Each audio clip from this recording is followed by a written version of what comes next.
Яг зөв. Зөв штэ. Тэгээд тэр уур алахаар өөрөө гэр бүлийнхэнд орж ирж гаргадаг. За тий.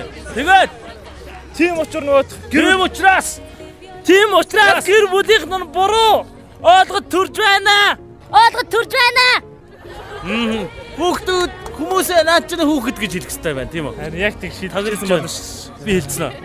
За тэгвэл цаана зөндөө үг байгаа штэ. За саяныхыг чинь даа хэлж болно ш. Тийм учраас нөгөө их юу нэ эцэг их нөгөө хүүхдүүдэд хайр халамж тавих хэрэгтэй гэж би бодож байна. За зөв. Зөв штэ. Ийм л байх хэрэгтэй. За тэгээ нөгөө хүнийг хайр ажиллах хэрэгтэй лөө. Найз захиндоо шүү дээ. Найзууд бол найздаа хайр ажиллах шүү дээ. Эрэхтэй юм уу? Тэр манай ангийнхан байж тээ. Заавал онцлож хийж халбгүй үстэй. Онцлол илүү гоё штэ. Энэ дандаж онцлоо гэжгүй алгал та юу. За. Хилээч гэж бодож ирсэн. Гэтэ бүгдээрээ онц байх юм тийм өстэй.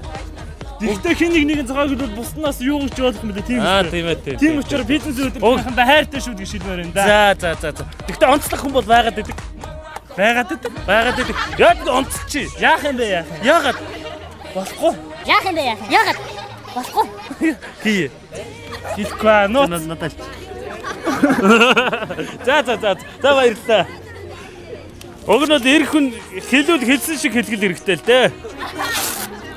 Гэхдээ бас хувийн асуудал юм байна шүү дээ. Амны үл уушигнэ гэж яадгийн юм. Хүүхд чинь буруугаар ойлгож байна шүү дээ. Саар буруугаар ойлгох юм уу? Үгүй гэж байна. Буруугаар ойлгох юм аа. Хэлэхгүй байхгүй. За. Залтай завгаа байсан. За нэг нэвтрүүлэг дуусчаар баяр та. Энэ хоёр ингээ өрсчих гээд өөрсдөө. Намаа тэр нэвтрүүлэгтээ аваад яваач дээ.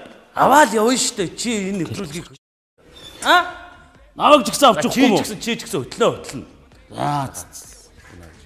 Дандаа. За. Нэвтрүүлгээ ингээ дуусгая. Баяртай. Дараагийн дугаараараа уулзлаа. Түр баяртай. Хей! Самбайцганы шууд хэлүүлээ хамт олж тав хүндээ нэг шинэ нэвтрүүлгийг үзүүлсэн.